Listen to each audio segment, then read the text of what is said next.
Call to order a meeting of special session of Athens City Council, Monday, July 11th, 2005, with all members present. As the seventh member of council, although I'm leading the meeting in Bill's absence, I will be voting as a regular member of council. Of ordinances for third reading, 05005, an ordinance authorizing the mayor to submit an application and execute an agreement with the Ohio Public Works Commission for a Clean Ohio Conservation Grant. Carol Patterson. Madam President, I move that we table 05005. Second. The purpose of tabling this is because there is not at this time an available grant, and so we want to kind of leave it on the table for the next round, so then we can very easily reopen it. Any other comments on 05005? Hearing none, all in favor say aye. Aye. Are those opposed? The motion is tabled 7-0. 06205, an ordinance authorizing the purchase of a large leaf collection machine for the street department. Paul Weil. I move 0206205. Second. Okay, this is for purchasing of a leaf vacuum cleaner. We've had one, it broke. We were buying another one. It's about $27,750. It's coming from the street fund. This will get us in line so we can suck up the leaves off our streets when everybody puts them there. Other comments on this purchase? I just say it appears to be a budgeted item. Yes. We aren't changing the appropriations ordinance, lest folks think we're doing something we didn't plan to do. Okay. Any other comments? Hearing none, all those in favor of 06205? Aye. Opposed? Same sign. 06201 passes 7-0. 06305, an ordinance authorizing the purchase of a one-ton dump truck and ancillary equipment for the street department. Mr. Weil. I move adoption of 06305. Second. This is for the purchase of a one-ton four-wheel dump truck. This is for the street department, as you see. It's coming out of the street funds, 220. I think we discussed this a little bit on other meetings concerning whether it would be cheaper, what the difference between a four-wheel drive and two-wheel drive.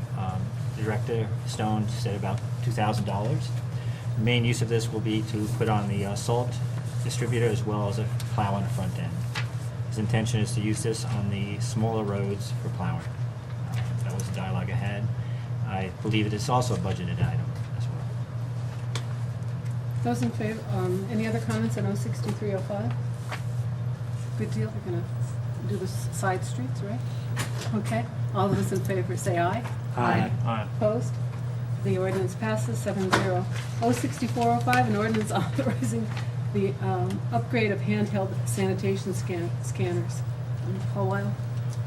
I move adoption of 06405. Second. This is the handheld scanners for the garbage collection. Hopefully we'll get better sanitation bookkeeping with this. We have a new program which should be up and running right now. I think it is. Is it? Do we know? I don't know.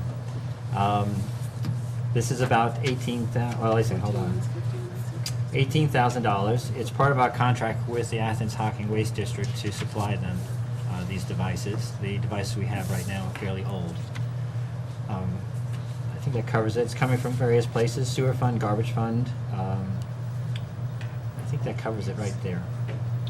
Other comments on 06405? Hearing none, all in favor say aye. Aye. Aye. Opposed? 06405 passes 7-0. Ordinances for second reading. 06105, an ordinance amending Athens City Code Title 13, Chapter 1307, miscellaneous offenses, Section 1307.04, discharging weapons.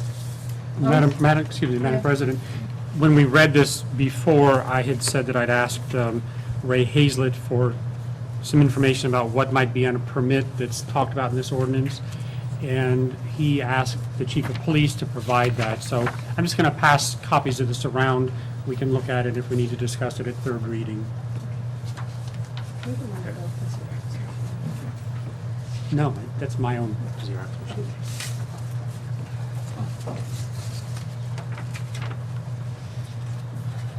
All right.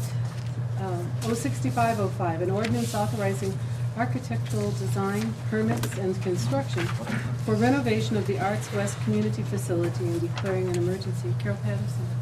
Second reading. Okay. 06605, an ordinance establishing the wellhead protection area as Title 39 of the Athens City Code, and amending Athens City Code Title 23 zoning, Section 230411, to designate the wellhead protection area as an overlay zone. 06705, an ordinance banning parking and closing that portion of Court Street from President to Carpenter on October 29th and 30th, 2005, in anticipation of a large number of people converging on downtown Athens Halloween weekend.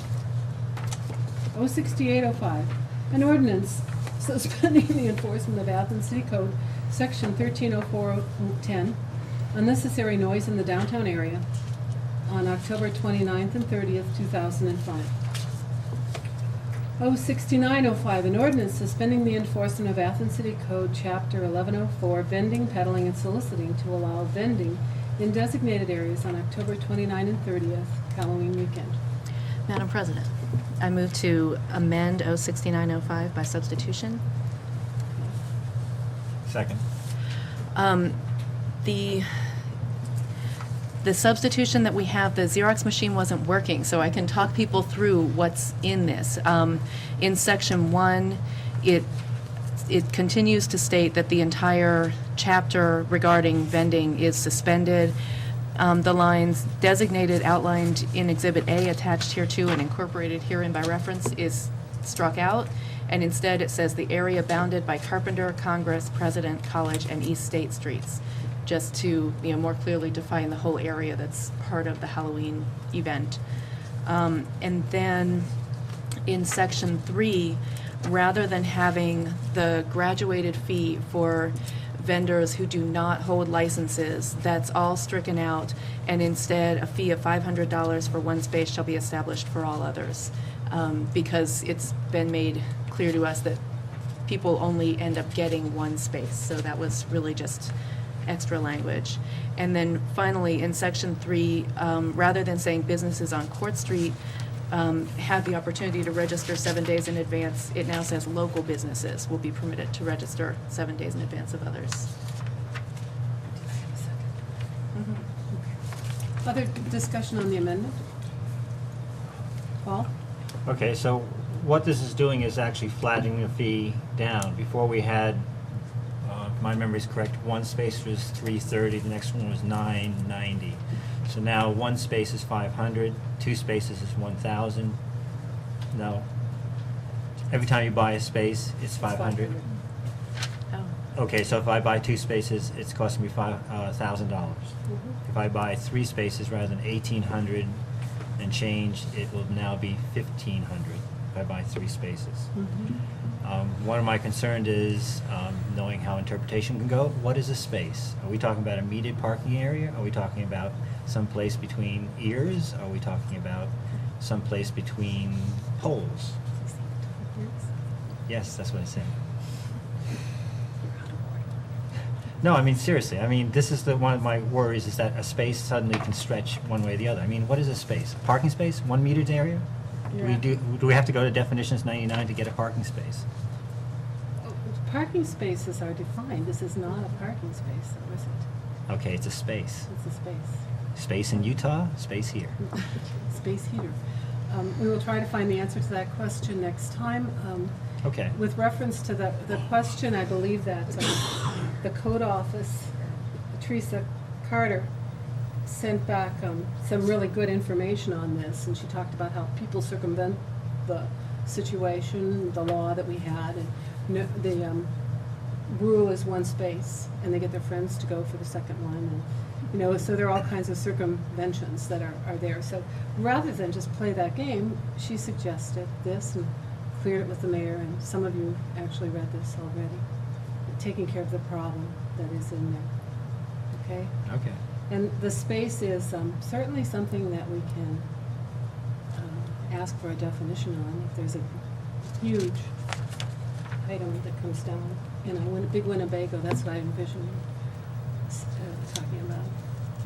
That's one space? It's two spaces. I'm not enforcing the code. Okay. Paul. I'm just trying to make the I'm- best of the situation.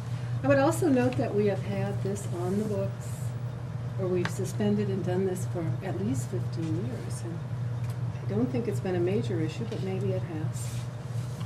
So, Carol? And Well, the difference is that until last year, we did not assess our own vendors an additional charge. So that's where it does differ from previous years. But my understanding is that we're going to discuss that more in committee, or do you want the discussion now? Actually, this is just a substitution. Yeah, so we can. Yes, talk. I understand that, and I applaud these changes. I mean, the 500 just makes infinitely more sense than saying it's X and then plus X and, or plus Y, whatever. And the clarification of that any local business can, buy in on that basis, I think that's excellent. The only thing that we really haven't addressed is the question of our current license holders, and if this is the best way to handle that particular situation. The rest of it, I think the changes are excellent. So let's continue on talking about the amendments as stated, and then Okay. we'll go on to that when we get to that. If you want to discuss it in reading too, because I have no intention of bringing it up in my committee, because I've got the other thing. Any other comments on the, okay.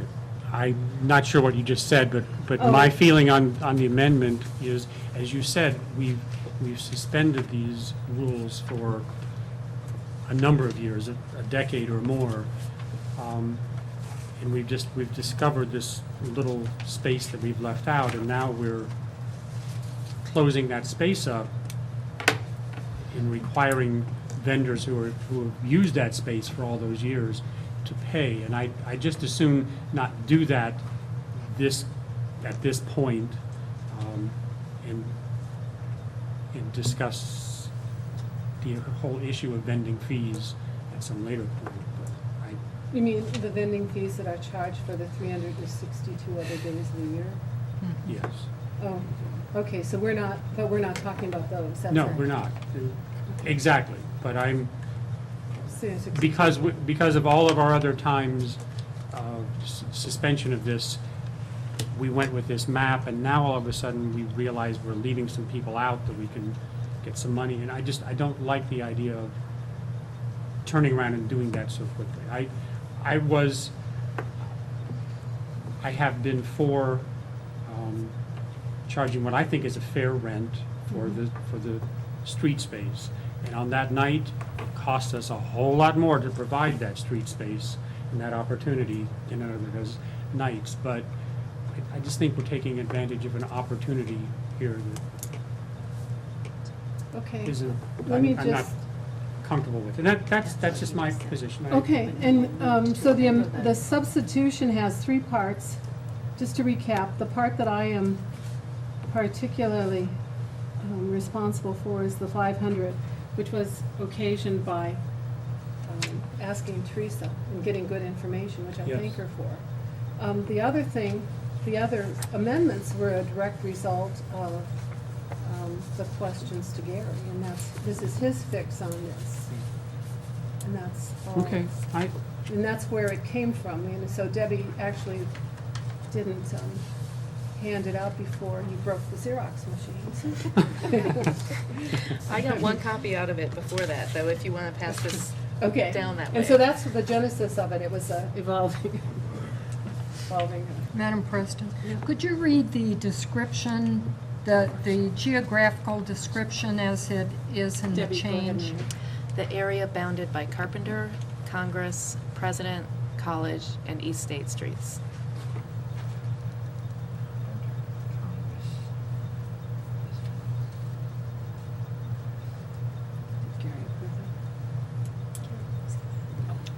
Okay. It's a little confusing. Well, we could amend it right now in a friendly way to say Union Street or maybe President Street in the College Green if you want a southern border.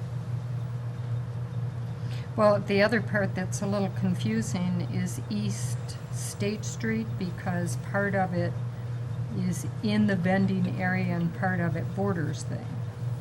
But I guess that is a logical. You wouldn't go back in that way, that little triangle there. Oh, I hate to even suggest such a thing, but we could always amend it next time again if there's any other issues. We can only discuss this. Well, an amendment may emerge out of the subsequent discussion at the committee, so Sure. I wouldn't be afraid of that. Okay. We may find ourselves amending it Right, again. again, all right.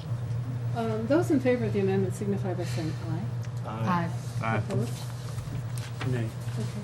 Aye. Nay. Against the vote. The amendment, the actually, I misspoke. The amendment. The substitute version is what I should have said. I get too rattled when there's not 7-0. All right, so now we're talking about the 06905. And if there's anyone who would like to speak on that, as amended, please feel free to do so now. In the council? Let me, Yes. I have a couple of questions, and maybe if council members know the answer or the administration knows the answer, it'll help me. The annual fee for an A license is $750? Correct. What's a B license cost per year? 50 plus 50? parking. 50 or 100, depending on hours. My thought is a reasonable amendment that we could consider later is to say in section 3, those vendors currently holding a B license to vend would be charged $150. I believe the A license people are probably paying sufficiently for the right to vend. The B license folks are getting a windfall. I think it would be fair to collect $150 from the B license, recognizing that they've paid a significantly lower amount for the right to vend, and that maybe strikes a way for us to move this thing along and get on with life. Because I'm struck by the differential, even though I understand a different set of rights comes along with those particular licenses. However, to hold a B license, a limited number, to hold a license that's limited, I understand we're not giving B licenses anymore, are we? If there's some vacant, I'm sure we Are there will. vacant There are ones? some vacant. I think to be able to, the fact that we created a situation where folks can sort of buy and hold, that there ought to be a recognition that buying and holding for that particular event will come at a little more fair cost. That's my 2 cents. Okay. In response to that, I guess I would like to say that in earlier times when Alibaba wasn't on that side, he demonstrated thoroughly to us Mhm. that if you vend on that side and pay parking, you are paying the amount. Right, and if someone was- More than the view. And if someone were doing that, that would probably be a good point to consider. I haven't seen anybody doing that. Well, I think then maybe we should just abandon the B licenses rather than relieving. And that may be a good discussion to That's have, but I another guess we're talking discussion, about sure. Halloween and what we're doing with this. Mhm. I didn't want to sort of drag in, it's easy to sort of drag into this We already did. the full discussion, well, no, of other licenses and what we're going to do with those. I guess I wanted to stay on point with this. And if nobody thinks that's a good idea, then it'll be evident. Okay. People will say so. I think it's a good idea. Thank you. That doesn't, okay, anybody else? All right. Nancy? Paul? One of the differences between A and B as well is that if there's nobody at the A stand, you can't park there. I've had somebody come across to me just this past week saying, you know, I go there, there's a space at the A, I can't park there because it's A vending. So they're even holding places when they're not there, okay? So there's a cost involved in just, we reserved a spot on the street. And this is coming from somebody who shook me up on the street and said, Yeah. you know, pointing, saying, why is this empty Yeah. like this, and why is this going on like this? Yeah. Okay, I myself am fully, you know, as well as the fact that we spent, what, $64,000 last year. I want to recoup that somehow. Well, we'll have two more lovely readings of this. Charging $1,000. Okay, you want to talk? Discussion? No, we're just No. talking amongst ourselves. Okay, you're allowed. Engaged in You're allowed. side discussion. You're allowed. They happen occasionally, right? Yours? 07005, Other people may an wanna ordinance speak. amending what? Other people may want to speak to that, other than Okay. council members. You want to? Council members? No, other than council members. Oh, There may other be than people council who want to members. speak to Okay. that. Anybody else wish to speak on this? Name and phone, address, please. Excuse me, what information? Name and address, please. My name's Paul Wildeck, and my address is 17525 Linscott Run Road in Amesville. I spoke last week, and I don't want to go over the same points exactly as I did last week.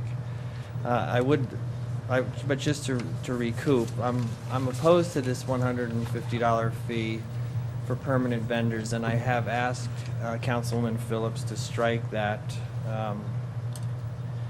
And I think that I've talked a lot about, the reasons that I think it should be.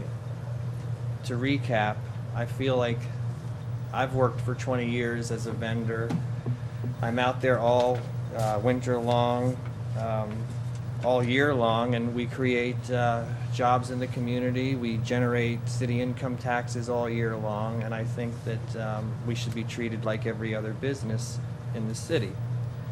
Now, that doesn't mean I don't think that vendors should help defray the costs of Halloween. I think that that's a perfectly appropriate request for the city to make.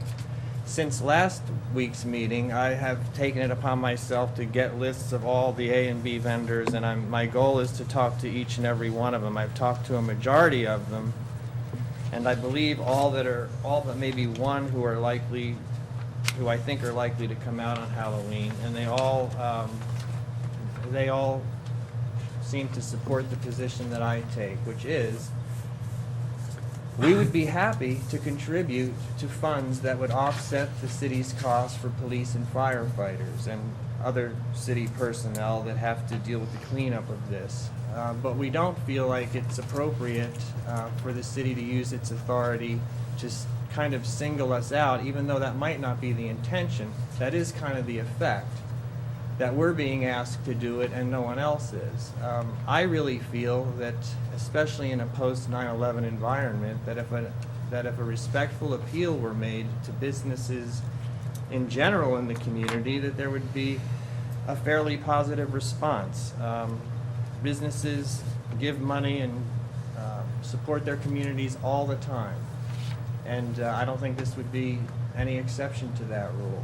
I think that what I'm proposing is a lot more inclusive, it's a lot more consensus building, and it's a lot more win-win, especially if the people who make the contributions are given some kind of public recognition. Last week I suggested that it's possible that newspapers would donate space for a full-page ad to list the people who gave contributions. I really don't understand what is wrong with my idea or what this other idea of mandating a $150 fee. I don't understand how that could be better than what I'm proposing. I'd like for somebody, when I sit down, if someone would be kind enough to explain what is better about that idea than the one I'm proposing. I think that from the A and B vendors last year, the figure that I read was that the city got $770. I think that with even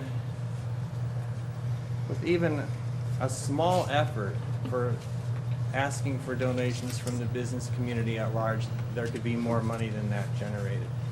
The vendors that I talked to, every single one of them said that they would be willing to contribute money for these kinds of costs. But we don't want to be the only ones who are being asked. And I think the idea that that just won't work, it kind of sells short the business community. I think that it makes some pretty negative assumptions about business people. I think that they would give. To say that you have to mandate a $150 fee on a small section of people, what that implies is that they wouldn't be willing to give in the first place if they were respectfully asked, and to not even bother to ask the rest of the businesses on Court Street or other businesses who are members of the community and profit from this kind of assumes that they would not want to help either. I just really don't get it. I'd like for somebody to explain that to me. The other thing I'd like to comment on is this issue that Paul brought up about space. It's not really a silly issue, because as I sat there and thought about it, you can have one space, and if it's a parking space, well, then you can fit two things into one parking space, kind of. So I think that might be some of what you're talking about? Or is a space just the space that any monstrous thing that somebody drags in can occupy?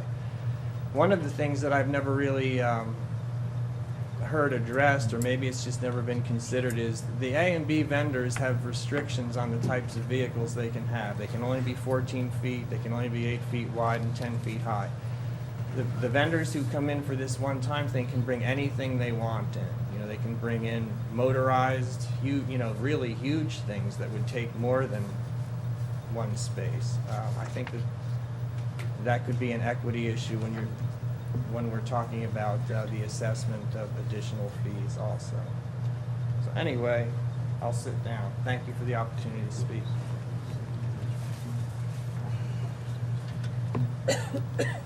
Just for a point of clarification, last year, and Debbie got some information from me, and the problem is that very often it ends up being reported as 10% of gross sales, which is why I made the mistake in the first place about the 500. That led to the 500, because what we have is the out-of-towners paying roughly $4,000.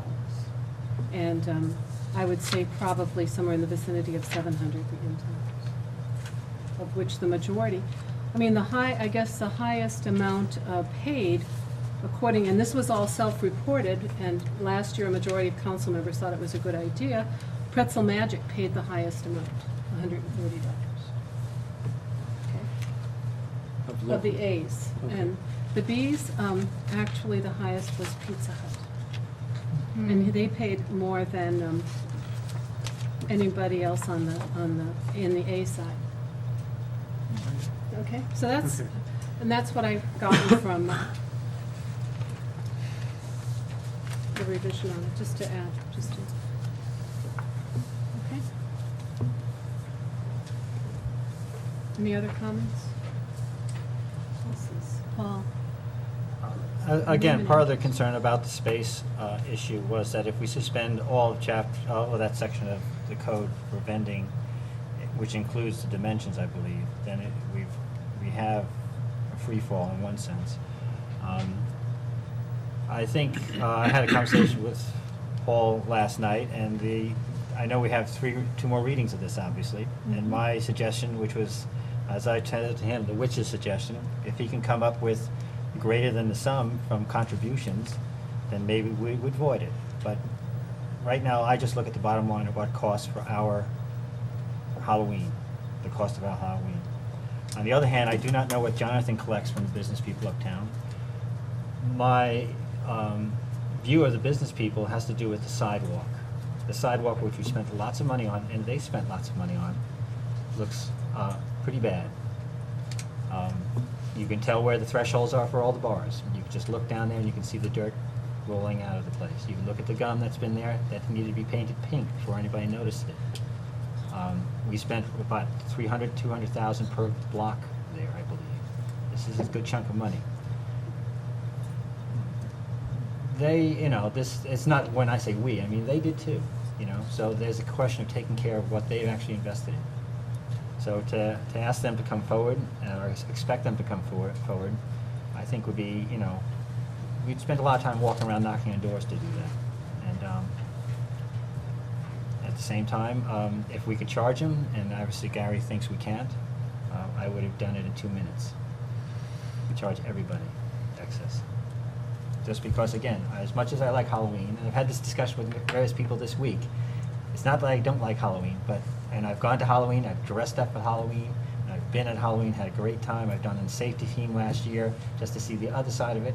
But up here, I'm looking at the city's side of the stuff. And $60,000 is a chunk of money that we could go elsewhere, that we could use elsewhere.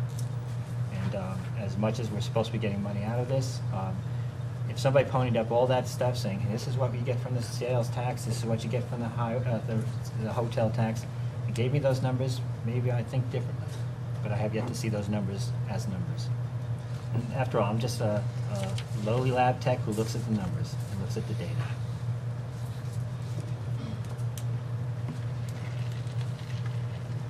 I would like to remind everyone that the reason why we are we went in the direction of the 150 and the 500 was that there was some concern that it was a large pain to enforce and that it wasn't always, the reports weren't always as accurate as they might have been. The percentage. The percentages, yes, and there was some concern that we were not getting our full amount. That's the only reason why we've done this. We did pass it last year, it was close, but we did pass it. It's not like it's new territory. Madam President? Yeah. However, when we passed it last year, it was with the agreement that this was something to try and to see how it would work. So for it to be reopened for discussion seems very appropriate. We've certainly had a lot of discussion on it already, so more than almost anything in the recent past. 07005, an ordinance amending the Athens City Code Title 23 zoning, Chapter 2303, general regulations and permitted modifications, Section 230308, yard regulations. An ordinance terminating tax abatements authorized by the City of Athens to TS Trim, Inc. 07205, an ordinance continuing the tax abatement authorized by the City of Athens for the HDL Center. Ordinance for first reading. 07505, an ordinance granting a revocable license to Joseph Lamoli, owner, 270 East State Street, to construct a deck that will encroach on the city right-of-way. Councilmember Tamke. Thank you. Madam President, this is an item that's before us as a result of a committee meeting and also as a result of some questions that we've asked of the administration regarding the potential of problems with any utility, underground utilities that may be close by where this deck is proposed to be built on Exhibit A that's with the answer we got back from the administration is that they have investigated and they do not find anything to be concerned about with regard to the existence of the deck and any easements or utilities that we may have. Their belief is that the utilities are in the street, not beside the street, and so that we're not talking about a problem with those. So this is for a deck, and I think the description of it's 270 East State, it's the corner of State and Alexander. The recommendation is also that, if you'll notice, that in the second whereas, we're making a suggestion to the Board of Zoning Appeals that, because it requires also a zoning variance, that the variance and the revocable license be treated as a, sort of as a concurrent, running concurrently. Debbie, I thought we were going to do conditional use permit. Was there a change? Is that section 4? They can't do a conditional use permit. Okay. They can. Some of them could, right? Okay. Well, the spirit of our conversation was that because we have two things happening, we have the variance and the revocable license. One goes with the property, the variance. One, the revocable license is attached to an individual property owner, that it would be in our best interest to treat both of them as running with the property owner. And that's the spirit of what's in these whereases and also back in section 4. Basically, if the Board of Zoning Appeals says no to the variance, it comes back. And we're back to scratch. No revocable license, basically. Lamoni's back to scratch. Is it on the agenda for tomorrow night? I couldn't tell you. I don't know. But it can't be a conditional use permit because I don't know why. Steve just said it couldn't. you could see who knows what's going on around here. Yeah. Yeah, we do have that going for us, thank goodness. Yes. Thank you, Debbie. Is there adequate parking in this for the amount of square feet? Has anybody addressed that? I mean, not that we want to take the deck off for parking. Well, it's not in the park. There's nobody parking No, in I know, that because area it's on the now. side. It would be like this anyway, yeah. Yeah. It just seems like it's very congested compared to what it was before. If you recall, we got a memo from the code office several months ago that they asked the owner to do some restriping to provide more parking. It is still very congested, but that issue has been addressed once already. And the At people least once already. back into almost into the street, which Exactly. is a problem. Yeah. Which, I mean, it's a little good planning in advance with the two buildings might have. amen. Amen. Okay. Any other comments on this? 07605, an ordinance authorizing the payment of a prior year bill and declaring an emergency. Carol Patterson. Madam President, this ordinance is, as it says, to pay a prior year's bill for $12,700 to Ohio University. It pertains to our contract where we handle the regional bus service that comes through Athens. This is a pass-through. The money has now been received, and the auditor has said that it's a certified resource as of the 15th of this month. And the other thing that you need to know is on our current money sheet, transportation's in the red, but that money does come in quarterly, and it should be fine. But in this particular case, this is covered, and the auditor's office said that they could pay it. Okay. 07705, an ordinance amending ordinance 04105, authorizing street paving and repairs and declaring an emergency. Mr. Wyatt. Well, I want to hear about this. I got a little note saying I should suspend it, but since I don't know really what it's all about, maybe the mayor can tell us. Yes, when we started the street repaving program, and I reported, I think, at your committee 2 weeks ago, that we were running into some problem up around York and Canterbury, that we had done, I think it was 8 sample test borings to see what was beneath the existing pavement. And all of those came out okay, and it was concrete base. And Director of Streets, who's the project engineer on this, decided of a certain process to do it. A portion of those streets, mostly where we didn't run the test borings, and they found dilapidated concrete underneath. So after we had spent the money to mill it off, we found that the concrete base was inadequate, and in fact, as the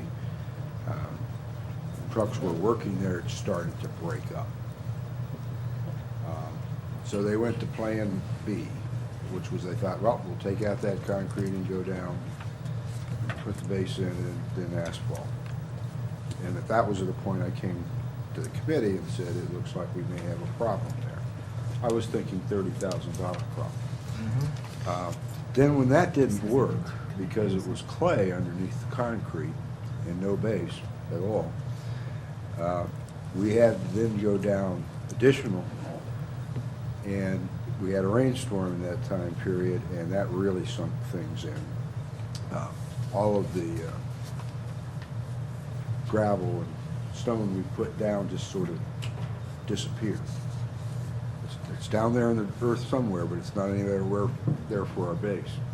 So they've been trying to button this up enough to be able, before the next rain, to get it sealed enough to be able to asphalt. What we thought was going to cost about $81,000 with their allowances in there now is going to cost $335,000 For that one street? for that one street. I have the contractor's estimate with me if you want to look it over.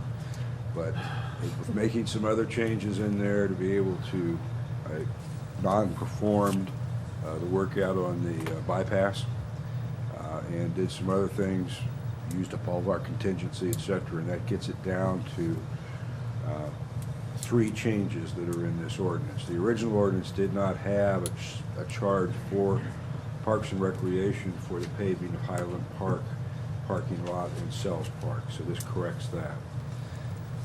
Also, what happened, because of what we were finding in the schedule, we had en route $4,700 worth of asphalt that they asked, where do we dump it? And we said, we'll put it on the Hope Drive road to the reservoir. Might as well use it, because once it's on the truck and coming to you, you bought it. But we couldn't put it down there because it would just sink back down in. So that accounts for that. And the other is $190,000 to make everything balance out. And it's something that the reason for my asking for a suspension is if we have bad rain and we don't get this thing buttoned up, everything we've spent so far could just go away and we could start over again. And it cost who knows what. And our other concern of it is safety. Because if you have a road with some clay and some gravel and everything on it and it gets wet and gets soft, how do you get a fire truck up there if you have an emergency situation for it? So they worked late tonight trying to get enough of everything. I know I talked to a couple people in the area, and the residents are bearing with it, but it's getting a little tiring now since we've been up there for about a week and a half trying to wrestle with this problem. Okay, so the total amount I'm looking at this, and right now is going from 450,000 to 648,000. Is that what I'm looking at in section 2? Yes. So we've increased almost by quite a bit. I mean, okay. 190,000 plus 4,000, I think, in recreation, and 4,642 in water. I'm assuming this money is in the accounts that we're pulling it from? Yes, it is. Okay. So I guess I should move to suspend. Second. Second. And the reason I stated... know if you did that, but I didn't know if that was really motion, but I went in and said second. Obviously, the reason to do it is because Coventry and York will turn to a clay pot otherwise. Any discussion on suspension? Hearing none, all in favor say aye. Aye. Aye. Opposed? The ordinance is suspended 7-0. Okay. I move adoption of 07705. Second. Okay. This is quite a chunk more money than we discussed. It's on a short street, fairly short. I know that Canterbury's not that short. It's not Canterbury, it's Coventry. Coventry, sorry. Yeah, I wrote Canterbury, I meant Coventry. York and Coventry.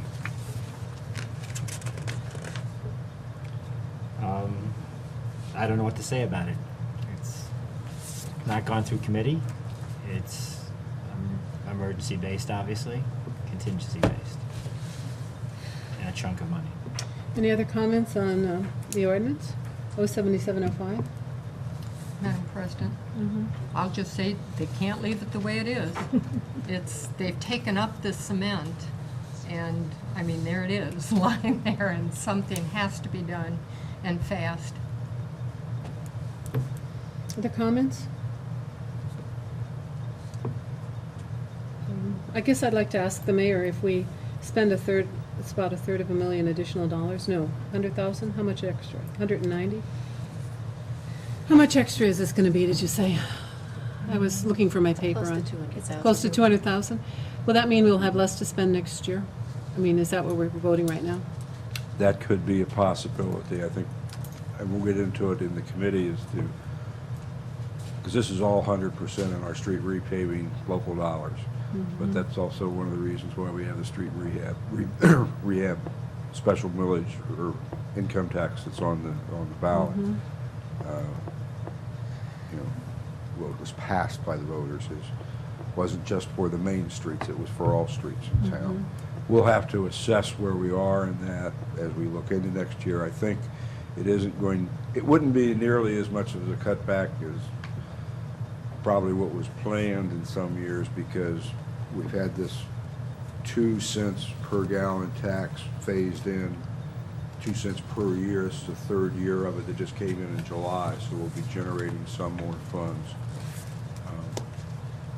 I think in our finance committee evaluation, as we get to the budget time, we'll take a look, but I don't think it's going to get as seriously cut back.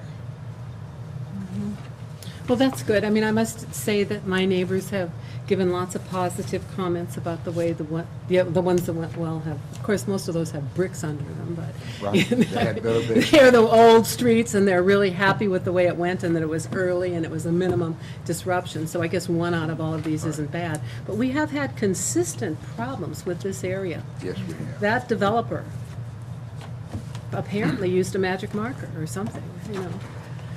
I'm just joking, but you understand, not very much preparation, not any inspection, and maybe next time we won't take it off till we do more course. I think that there's a couple things we're learning from this. One is probably a limitation on the weight of the trucks and construction equipment that's going to come in where we have a suspected bad base. Because they're using some of the largest trucks that construction people have. And that's extra weight on it. But at the same time, once it's been damaged like that, you even take a 1 ton on it, you're gonna get more damage. But with some things in there precautionary wise, I think we've learned from it, that we will institute on those, because we've made up a list of all of those streets that we haven't repaired yet all the way in that area. And what we will do is check with water and sewer and street crews and say, okay, have you dug in that street? What did you find? So that we can document that a little more thoroughly. It is, again, with great kudos to the process in general. It's the case that we also rebuilt that other cul-de-sac. I mean, we will have rebuilt that whole south side by the time it's over. We've done Sussex, we've done Right. Kent. Kent, I Knoxbury. remember as having nothing. Mhm. So I just think it has to be recognized that we do have some issues. Well, that's on why, our- you know, I think it was about 10 years ago, one of the things that I did was we now have 4 maintenance techs that have been trained in inspection, and they go with the contractors on all of the jobs, especially new subdivisions that we put in. And they're there probably at least, sometimes they're there full-time, depending upon the nature and scope of the work, so that we're being assured that the rules that we have get followed. And it's really just an investment for the future. It can seem a little pricey like when we did East State Street, and they worked till 8 o'clock at night. Our inspector was there at 8 o'clock at night, and it cost us a bit of overtime dollars, and alone that person was assigned there full-time. But we had a city employee that was trained to inspect there the whole time East State Street was built.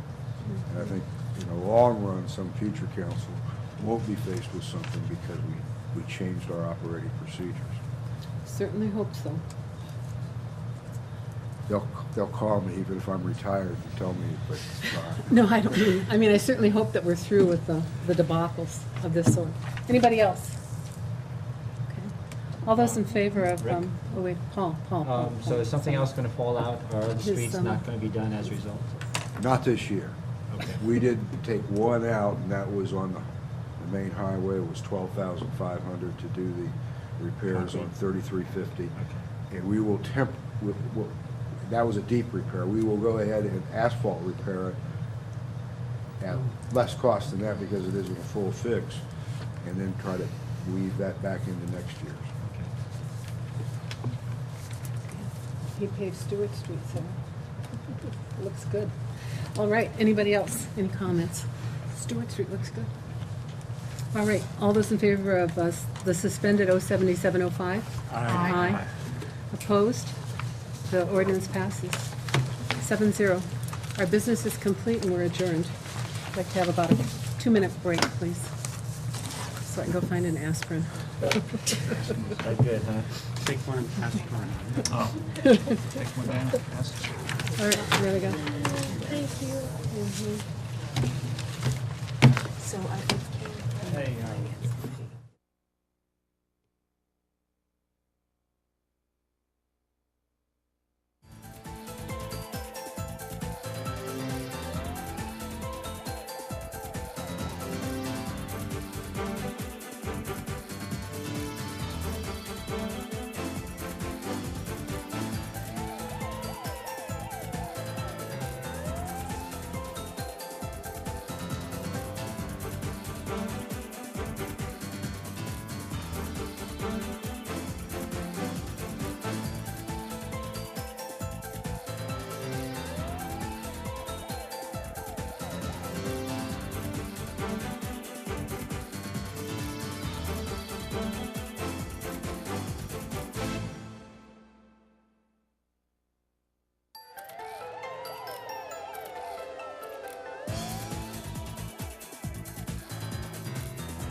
beginning our Planning and Development Committee talking about the possibility of vacating a portion of East Union Street, a portion we call Jeff Hill.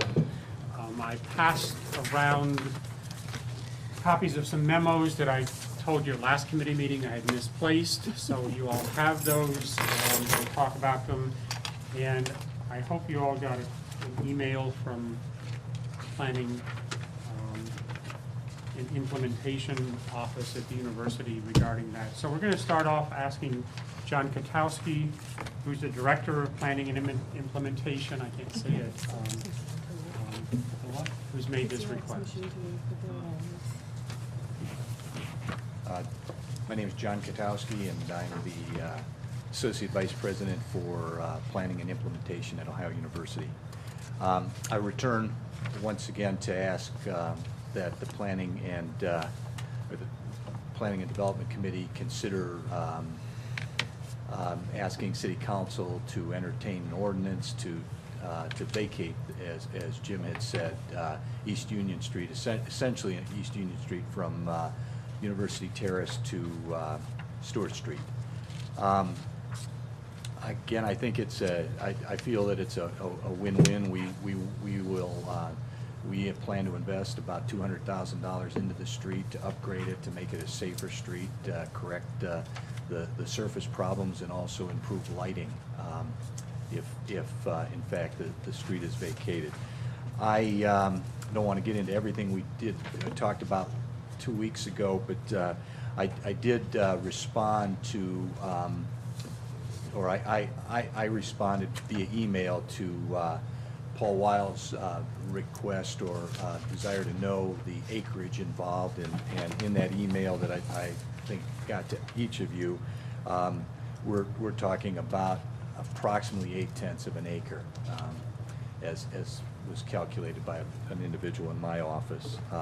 In that email, I also noted that over the last 10 years or so, the university has responded to requests by the city to provide land for a variety of uses, or for actually 2 uses, for bike path as well as relief sewer work, and the university responded by providing that land that totals approximately 10 acres. I think the other issue that came up 2 weeks ago was I had indicated that if in fact the property was vacated and we got under contract with an engineer, I was going to ask that engineer to look at whether or not it made sense to eliminate the water line on Jeff Hill.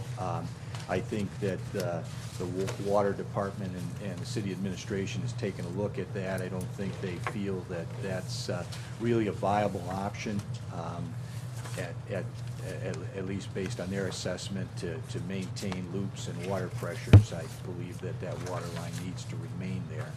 So the university will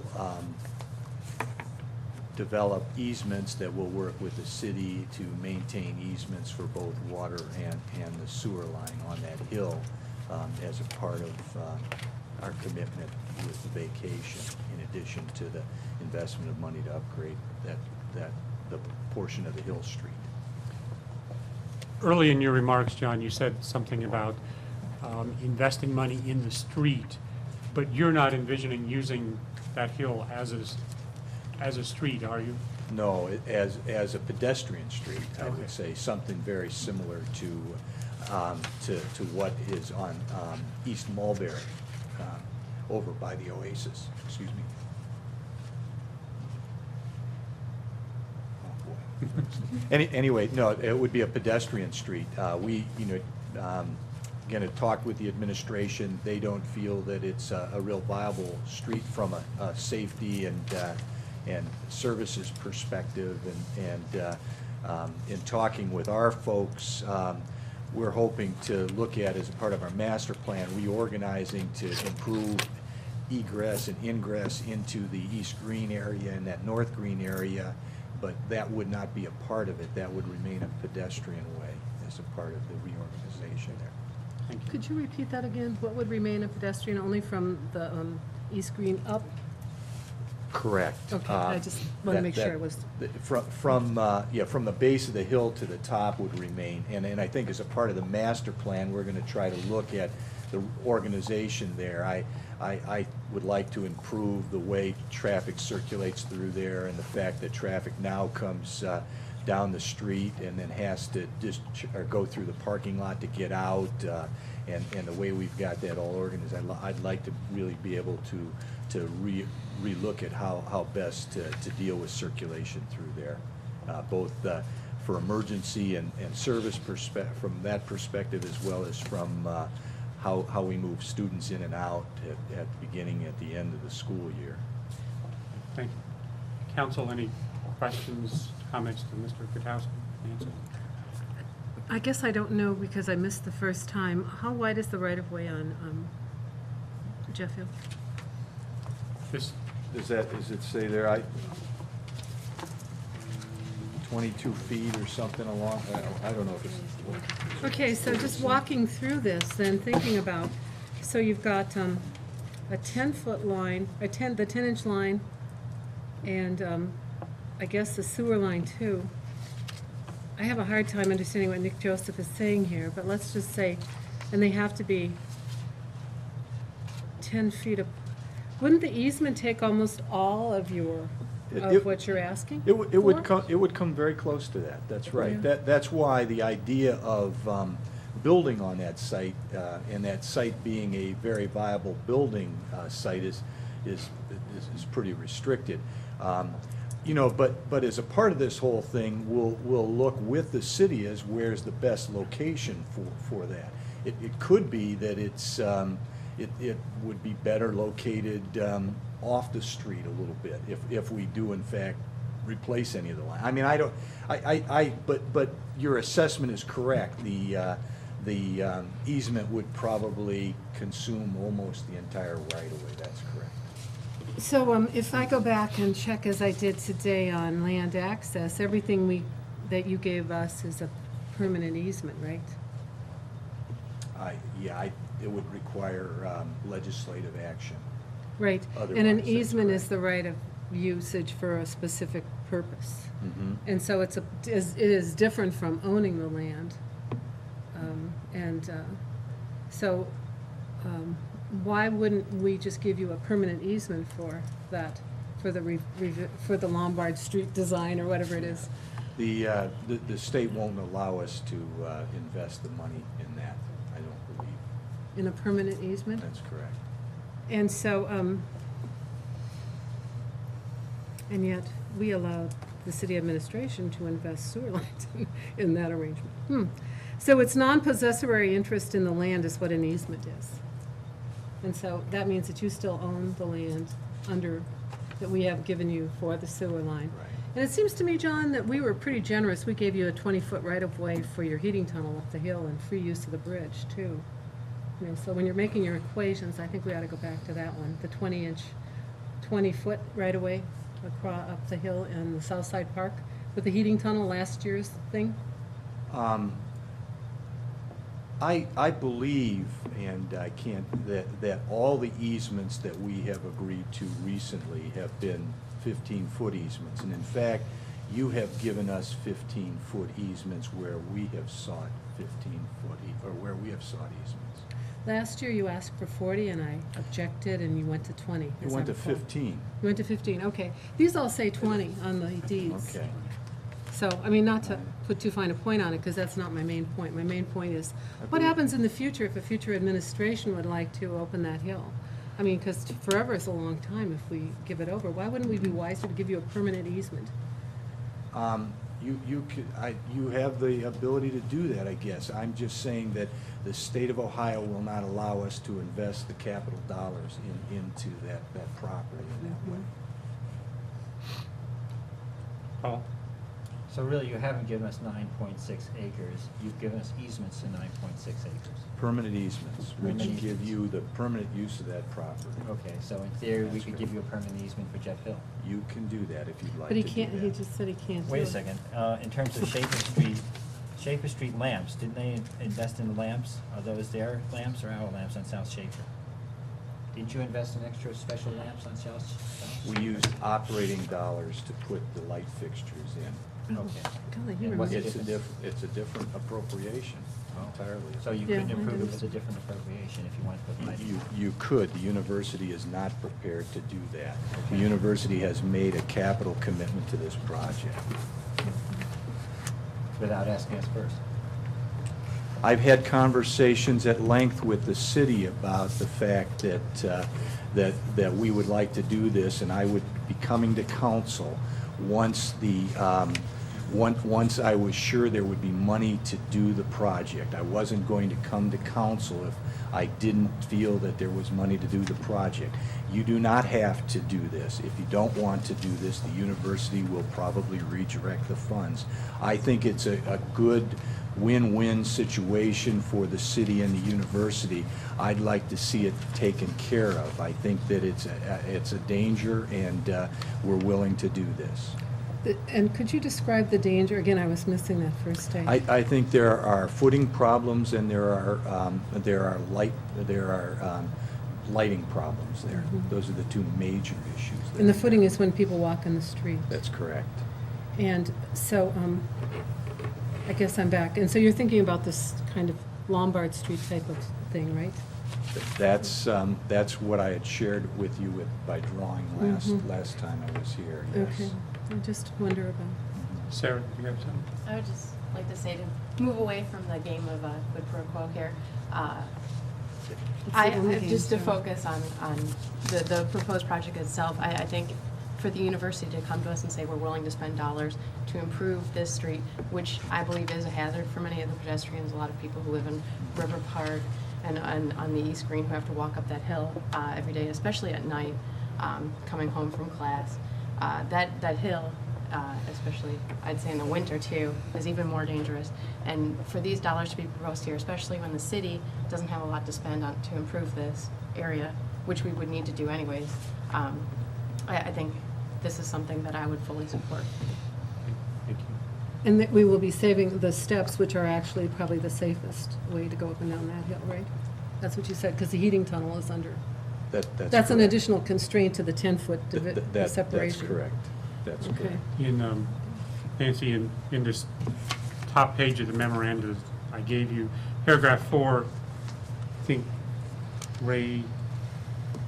paragraph 3, I think Ray Hazlett is saying he recommends, because of the separation of the sewer and water lines, et cetera, he recommends, if we vacate it, just to maintain work easements for the entire width of the street, maybe even the entire width of the right-of-way there. So it would, again, as John said, preclude building anything permanent there, because So it would be what sort of an easement that he's talking about? Would it be a public a easement? utilities easement. Utilities easement? Okay. Debbie? I was looking over the memos that you provided about the cost, and it looks like the estimates that have been done on what it would cost the city to replace those sewer and water lines don't give a lot more,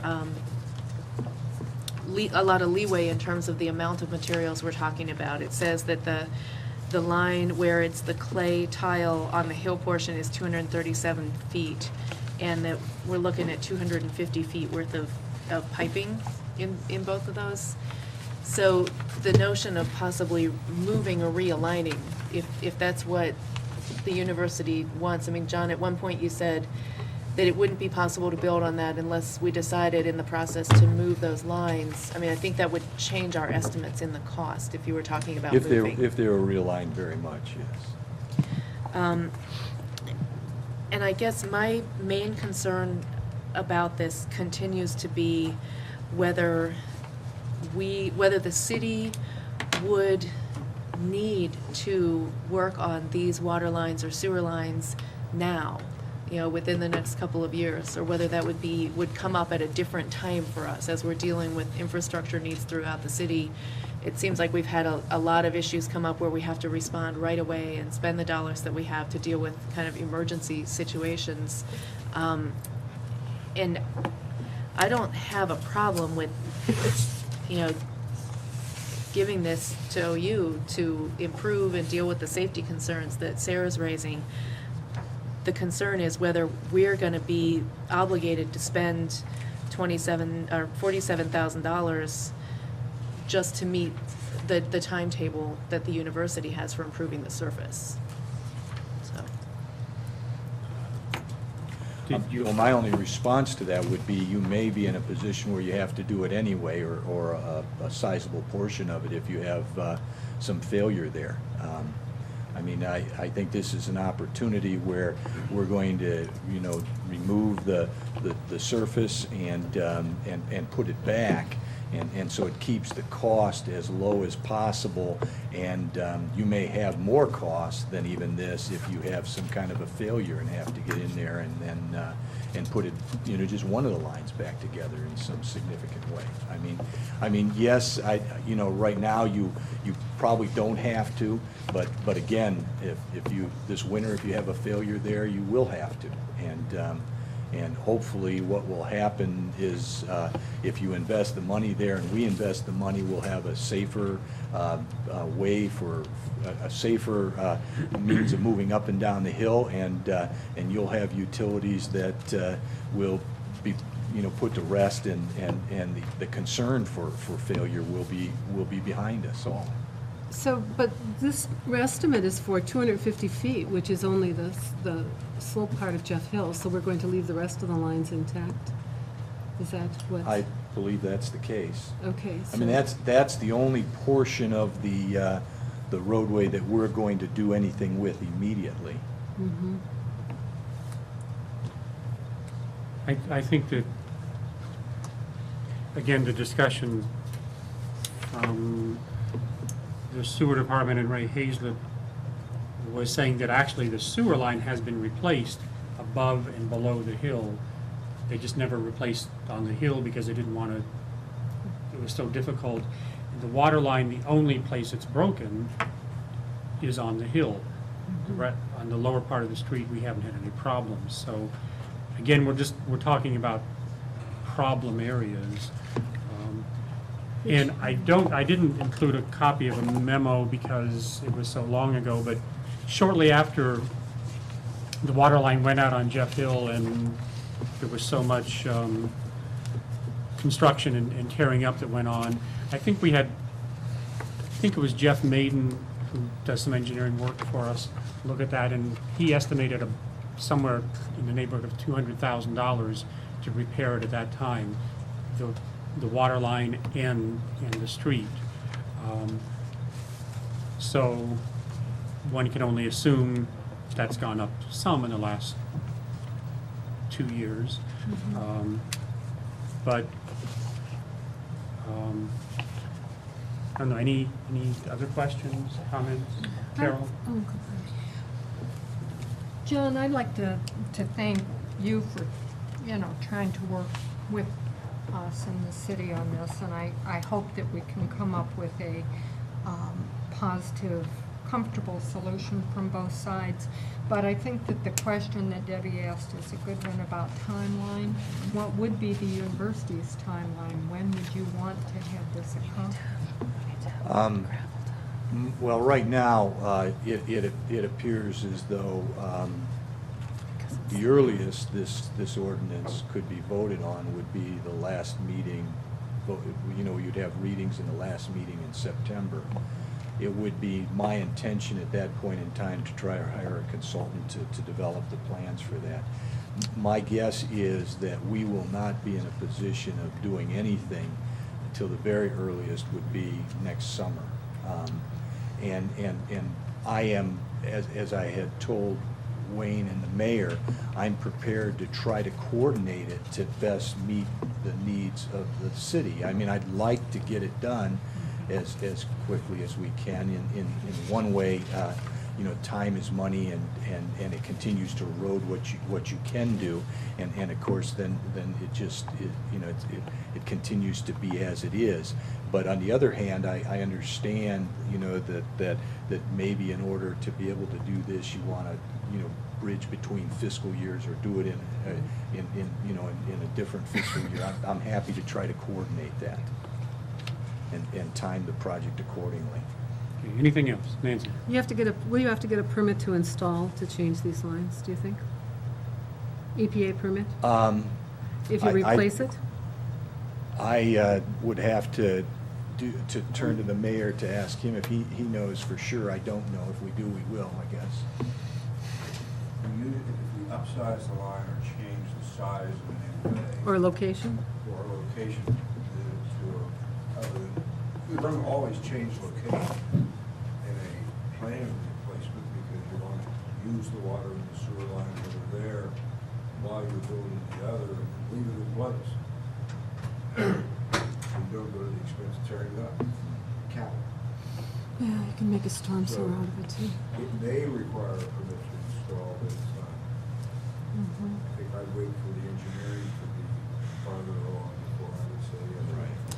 Well, I mean, if you have, the only time that 10-foot thing is going to kick in is if you're going to go to a PTI situation. My bigger question was, then are you going to put in a gravel on it? Because in most of the hillsides where we've done sewers lately, and so we put sand, I mean, that would be for John maybe, I don't know, or us. Gravel around it to protect it? Well, we would Because protect the new not one. sand as they have in here. You know, like they did on Franklin Grosvenor. That's Right. a model for anything. We would go with our engineer's recommendation on that. And usually, we do try to put composition of gravel and such around, but there is also sometimes some sand-based. You want it to be able to give and move a little, but you don't want it to do too much. I think that possibly the water line, as I recalled that memo, is a larger size on University Terrace and at the bottom of the hill than it is going down the hill. So you probably upsize that line to be the same as the others. Sewer-wise, it would probably remain the same size. So that will probably require EPA approval.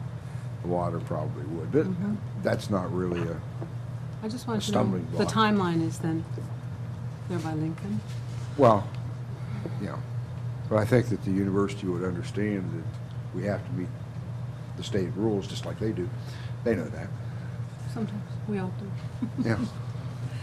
All right, I guess I would finally close by saying, Jim, that Yes, I ma'am. have some issues with respect to us paying for these utilities, because Patton Street, for example, 2 breaks in 1 week. And, you know, we haven't replaced that line, and probably we won't in the near term. It was so bad that one of the trucks fell into it, actually. It's a big You know, hole. yeah, vehicle, yes, because it was washed out. And so I'm kind of echoing what Debbie said earlier, that we do have some more pressing needs, and I'd like to see those addressed. But, you know, there seems to be some sort of a, well, anyway, I'll stop there. Paul? I'm still not convinced that we should turn it over to the university. I don't see any good reason at this point, still. The safety issue, you talk about walking on the brick streets, we could sod it for less money than what we're talking about giving it away. It is valuable property. We had Mr. Wildeck talk about $10 per square foot for renting on Hocking. This is much closer uptown, although I wouldn't want to drag the burrito buggy up it. I look at the lighting. We used to have, when I first sat on city council 10 years ago, some kind of lighting list for street lighting. I don't know what happened to that. This disappeared many years ago. I remember everybody trying to get on that lighting list, and some people trying to get off it because they didn't like the lighting near their houses. The fact is, the email we got was saying that the property had been provided, 9.6 acres had been provided to the city, which is not the case. The way the slope is these days is that the university does not give up land, they give easements. We give up land just because it takes 7 us bozos to do it, or less. And I have a problem wearing 2 hats, that I have to convince myself I represent the city and not the university on this. Again, I say that again. And the fact is, we're going to need all of it anyway as easements. It's an ownership issue. Okay, as one of these 7 bozos, let me say that, I'm sorry. Well, the gist of the discussion at the committee level is to decide whether an ordinance needs to be put forward. I would suggest that we put one forward. I think the tenor of the discussion suggests that, you know, people have strongly held feelings about this, and we ought to. For my own case, I look at a street that used to be a street that isn't a street. You know, it's not used as a thoroughfare except for foot traffic. And as a thoroughfare for foot traffic, it's pretty inadequate. So I'm disposed to favor the improvements that are being proposed. I'd also note that this would actually be an occasion, when the street was open, to actually do a piece of preventative maintenance on the water and sewer system, which I think is not altogether a bad thing. I also believe that the timing would suggest that this could be a budgeted item for the next fiscal year, as opposed to waiting for the trucks to fall into the street. So, you know, these decisions are never slam dunks. This one, however, in my view, seems to be one where we're going to come out ahead here. The issue of suggesting a value to a piece of real estate is an interesting proposition. First of all, there are no markets for streets, so to try to ascribe a value to it is probably not a very good idea. Also, a lot of times the value of a particular piece of real estate is different depending on who might be going to use it.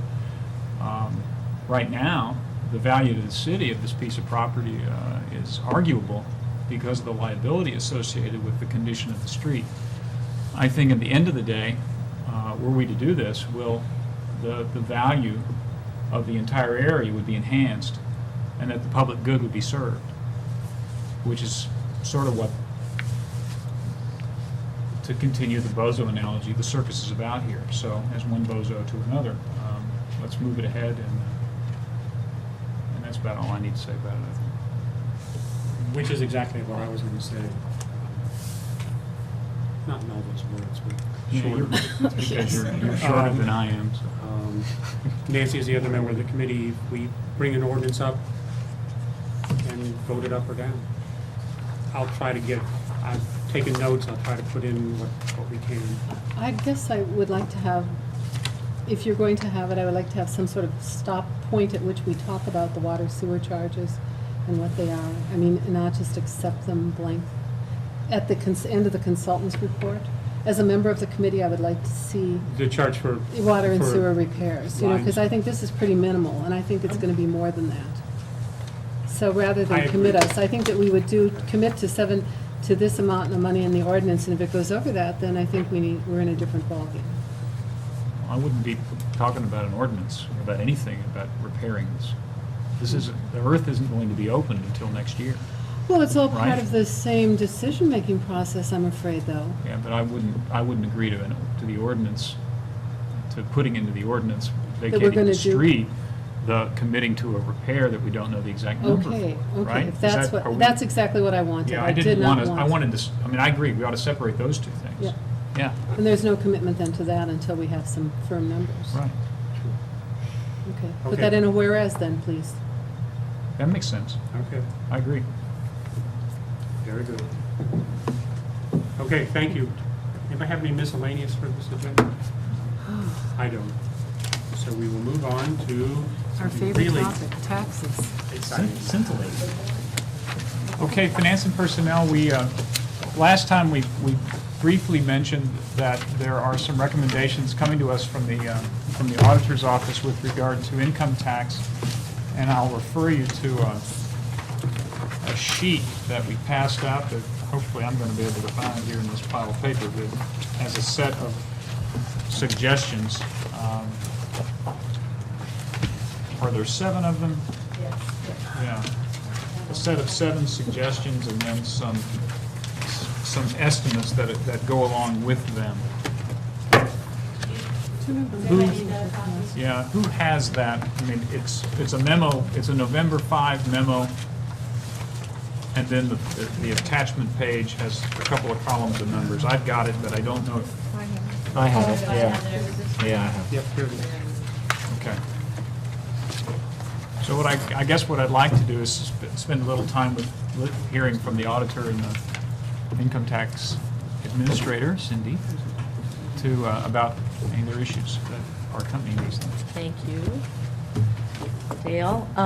Cindy Smith. As Dale already said, last year, actually, our city income tax administrator, Cindy Smith, who is here with me tonight, put together this list of possible revisions to our city income tax ordinance for the purpose of increasing income tax revenue. I presented it to Mayor Abel and Councilmember Tamke, but didn't really pursue any council action at the time. However, in light of the reduced tax revenue last year, I would like to revisit these options with you now. What I'd like to do is go through the list, which you all said you have now, and add a few of our comments, things that Cindy and I have discussed. And then I'll let Cindy come up, and she might address some additional handouts that she gave you tonight and answer any more specific questions that you have, if that's okay. And of course, our hope is to implement a few of these revisions beginning next year, possibly to help increase our tax revenue. Okay, number one.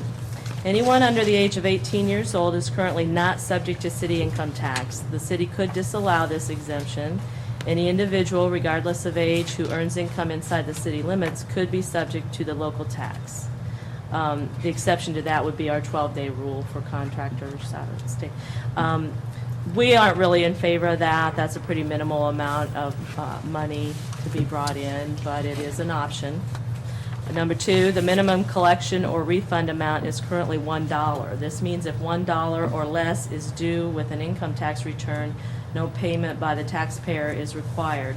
If $1 or less is due a taxpayer for a refund, no payment by the city is required. The city could increase this amount to $5 is what is on here. That could also be adjusted somewhere in between or increased gradually, and we are in favor of that option. Number three, 2 years ago, the city net operating loss carry forward was decreased from 5 years to 3 years. The city could lower this even further or not permit the deduction at all. We would be in favor of that. Explain that, will you, please? What does that mean? Yeah, what is it? No, I just wanted to explain what it meant, because was that the one that was for businesses and Gary Van Meter and all that? It was? Yeah. Yeah, it was one It that was. was. Was effective January. It became 03. So That was there, when I was did on you notice council. some of the declines from that? Because we were treating things differently, so, the business. I guess I don't understand. Yeah, I'm not sure. Okay. That's the one. When there's a loss. Yeah, I don't think that's what this one addresses. Okay. Can you explain it to me, since I don't know? Which one here? Number three, what are we talking Well, about? I'm going to let Cindy do the explanations, if you don't mind, because we're going to go on. Yeah, do you want her to explain it right now? Oh, we still have When you the questions. Yeah. go through them all, then come back. I don't Yeah. care whichever way. Well, or she can come up. We can do this together. Yeah, hold hands. Yeah, tag team. This could be a long. That's okay. That's all right. The easiest way to explain a net operating loss carry forward, let's say, for instance, you had a business in 2003 and you had a loss of $5,000. Okay, in 2004, let's say you had income of $10,000. You can go back to that prior year and subtract the $5,000 carry forward, and so then your net becomes $5,000. Okay. So basically, if you have that prior loss, you can use that against future income, and then it decreases the total taxable income. And how much are we thinking this will generate? It's on the sheet, I believe it's, is it number On the 3? additional sheet, yeah, and Says 2003, The one- 18,000, is that what we're looking at, versus Yeah. 6,000? Depending on the year? The difference in the years, there's no rhyme or reason, because the new law was in effect. Okay, So, that's good. Okay, so that went from, 2 years ago, it says it went from 5 years to 3 years. And you're recommending less? Zero. What's the norm out there? Is there a norm? And I'm sorry. Is there In regard to other cities? cities, yes. Lately, I would say within the last 5 years, you see cities decreasing it to zero. They don't always they may go 3, 2, 1, like a gradual decrease. But you see more and more cities going to zero. I think we should. We don't permit a carry forward, do we? Like the federal tax law permits a carry forward of net operating loss, right? You can, Well, you can carry it forward, you can go back. right, but no, you can go back, federal. Well, I mean, you can go back to pick up the prior. Right, that's the what I prior. mean. Okay. All right, but do we allow people to sort of preserve it But that, my question is, if I don't want to carry it back, I want to just carry it forward, or am I able to do that, or not? I think we're talking the same thing, like. Okay. It sounds like, okay, I think we're talking never mind. about- It's a minor point, doesn't matter. Okay. Number 4. Is that where we are? Okay, the city currently permits a taxpayer to offset business losses from self-employment income and rental activity against W-2 wages, therefore lowering the city taxable income. The city could disallow this deduction. These business losses could be used against future business income as an operating loss carry forward or not be permitted at all. Most cities don't allow this. Logan, Nelsonville, Belpre, Cambridge, Marysville, Alliance do not allow this. You have any other questions about that, or Cindy can explain this a little more? So the other sheet that you have says refunds from this were 9,000 and 16,000? Right, this corresponds to this. Okay. And you can see the difference in years. And the other, the credit carryover, the second part of that, Mhm. those are estimates, and it may well be higher than that. Just no way really to track that.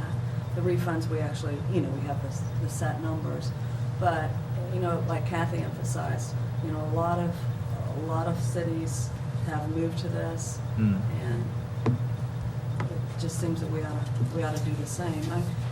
You have this situation where people have had their tax withheld, by their employers, and then if there's a business loss or a rental loss, that just decreases the income that we've received. Okay. And that's basically bottom line on that. Okay. Okay, number 5, the city currently permits a credit for tax paid to another municipality up to our tax rate for an Athens resident. For example, if a resident works in Nelsonville and pays the Nelsonville tax at a 1.75% rate, excuse me, then Athens allows this resident a full 1.65% rate, which is our rate, credit against what he or she paid to Nelsonville. Athens receives no income tax from this resident's taxpayer. The city could lower the 100% credit and permit only a partial credit, which we probably would recommend rather than just not allowing any reciprocity. I think Lancaster allows a 1% tax credit, then the taxpayer pays the difference. We don't have any figures on this one because we don't have any mandatory filing, but like I said, most cities don't allow that full credit. But that brings us to number 6, which a possibility would be to make filing with the city mandatory. There are some issues involved with this. Most cities who have this report an increase in revenue, but that would also necessitate increased manpower for us. And we're not sure in Athens that there are very many people not filing who aren't supposed to anyway, and there would probably be issues picking up the students who are paying income tax, most of them anyway. They work at OU, they work at bars and restaurants who all withhold income tax, city income tax for them.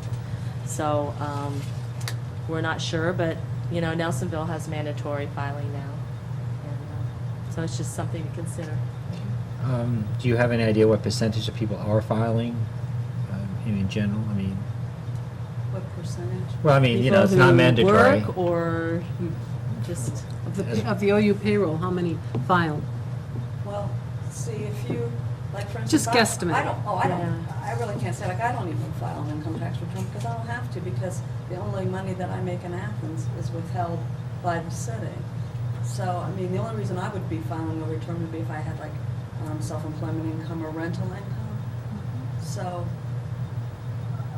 yeah, I mean, it's a difficult question to. So in other words, it would, for potentially very little gain, you would be creating a lot more demand. exactly. Yeah, but that- Space and. There might be no net revenue, Yeah, I mean, right? it's, Could be it a might be a loss. loss. We'd have to Right. hire people to handle And build some more space, build Well, a and we would lean-to. probably pick up an increase in refunds doing that. But whether That's true. I mean, it's Yeah. more likely, because a lot of cities have this now, that there would be an increase in revenue, but whether it would be worthwhile to increase our staff to do this, we're not so sure. Just a footnote, when I was working on my taxes, the person that was helping me said that Nelsonville was going nuts, or they were going nuts trying to deal with the Nelsonville change when that occurred, and that it was somewhat of a nightmare, at least initially. Well, we pretty much heard that too. Yeah. And so, so we're not so sure about this one. Right. Although we're willing to implement whatever you might decide we should do. Finally, number 7 is a non-resident who does not perform his job inside the city is permitted to file for a refund with this office. The city could disallow this type of refund. This isn't one that I circled that we recommend. A few council members asked me about it because it's probably shows the largest increase in revenue of any of the suggestions that we know about. As we said, some of these, there's really no way to tell. But it would be unpopular with the people who don't really spend any time within the city working, but because their home office is located here, they would then have to pay our income I couldn't tax. figure out why they had to pay if they didn't live here and they didn't work here, but they have an office here. Right, which would be, say, drivers for Pepsi-Cola, the sheriff's department. You know, the sheriff's department is in Athens, but most of them work out in the county. But they drive across the roads to go out of town, and that's what we're using the tax dollars for. So That's why we're presenting all these as options. We're not. do those people end up not paying any income tax at all? They file for refunds. So no, they Usually, don't. their company or their company business withholds, and then they ask for it and then back. they file for refunds. So that, but they have no liability to any city then, is that correct? That's correct. These individuals have to live outside the city, and they're working outside the city as defined by their job. Like, that's for instance, if someone worked, well, the city doesn't work, but like the county, their office may be in the city, but their job, they're not working in the city at all. And so if they don't live in the city, they're technically not subject to our tax. And in my mind, entitled to this refund. There are also quite a few state employees who work out of offices in Athens, but If they work out of offices in Athens, and they come to the office 12 days a year, how are they different from an orchestra or anybody Well, else? you're exactly right. So it doesn't seem to me like it's that much, well, And as you said, some of them do spend time, there's some, as we said, the sheriffs might not spend any time working in Athens or very little. Some do and just file, they have to document the days that they spend outside of Athens and have it signed off by their employer and. but don't they bring people into jail or to the holding tank? Don't they drive cars? They have to come in, park their own cars and get in. I mean, that's bogus that they're not paying taxes. Unless they're in Nelsonville. Yeah, I mean, there's all different situations, and I think we look at each situation. Within the past 5 years, we've asked for more documentation. We want to know what's going on, and people really, quite frankly, provide us with a lot of information. I mean, like, actually their vacation and their sick and their holiday is still taxable to the city, but it's the time that is required by their job to work outside the city, and if they don't live in the city, they're not, there's really no nexus to Athens as far as that part of it. It's a touchy area. But the facilities they work in are protected by police, protected by the fire, and they use the roads. And that's all the taxes are for, pretty much. But I guess what I'm hearing is they don't come to the city. Some of them. Well, I mean, But if they do, that we would document, I mean, do I hear you correctly that if they do come to the city, we expect documentation of that time and that Correct. tax would be paid for that time? That's correct. Am I correct in Yes. that? That's So the exactly. sheriff runs his cars out has to the edge of the has city. to come to, if they have to go to court. Right. For example. They don't necessarily get all their money back just because they spend most of their time outside the city. They have to document their days Right. spent on the So road is that, or. is that the level of documentation that we're No, asking sure. for in Right, this particular quite honestly, situation? hardly anybody gets their entire refund back. It's, in that sort of situation, it's where there's been like an employer error. All right. Like for say, for some reason, somebody worked, I'll use the university as an example, maybe worked for the university, but they didn't live here. I mean, they totally did their business in another state, even, Yeah. for instance. Well, I could see a clinician who was working at a hospital in Cleveland, but that's not the sheriff's department where they park the doggone vehicles downtown and they have to drive in and take them out. I mean, those seem qualitatively and quantitatively different to me, but I'm not a tax person, so I just pay them. There's so many more, there's a lot of situations. I mean, Let's we just go to do that as flat- an example. There's a lot of situations and Let's County simplify engineer, the for code. instance, is that what you're saying? Like they're out there on the road grading the roads, but they have a place on East State Street, right? Is that what you're saying? And they drive their cars in and park them and take the vehicles out. Which I understand they would pay tax for because Right, that's correct. documented as being here. I guess. 2 hours a day for coming and going then? Well, Is that what you do? I 2 don't hours a know day? how. it depends on the situation. I mean, there's all sorts of situations and I guess different the- people have different jobs. Am I correct in saying that it would be it would be the wrong impression to say that these people do not pay taxes? Yes. that's Thank you. You're exactly That's right. But it's the amount. It doesn't mean that they get a full refund for the Right. year. I think I heard you say that, yeah. No, we get stacks part of the of, week by week, month by month documentation of hours spent on the road or Oh, in down to the the hour. office. But- As Cindy said, there are a lot of other businesses and smaller businesses that have to document that. But I would add that they don't necessarily, drive, even the sheriff's department drive their vehicles back into Athens every day just to check in. Some people, work, from home. Debbie, did you have a question you were trying to get into? Yeah, the Yes, section Christie. of ORC that you provided to us that talks about the location, figuring out a ratio of the tax, that refers to business income, right, not Right, it does individual? refer to business income, but the second, what I've highlighted is in regard to wages. And it's basically, to me, it's basically the same situation. Yeah, that's right, that's the business apportionment schedule. So, but it's the 1, 2, and 3 are within that section about business That's correct. apportionment, but is that kind of what you've modeled this on for figuring out the percentages on our individual, like within this, is our city ordinance kind of modeled on that Right, kind the of? city ordinance is right with that. I mean, it's, yeah, basically, that's the theory, yes. I mean, I guess my point is that if you truly do not live in the city and you truly do not work in the city, then you really are not subject to the tax.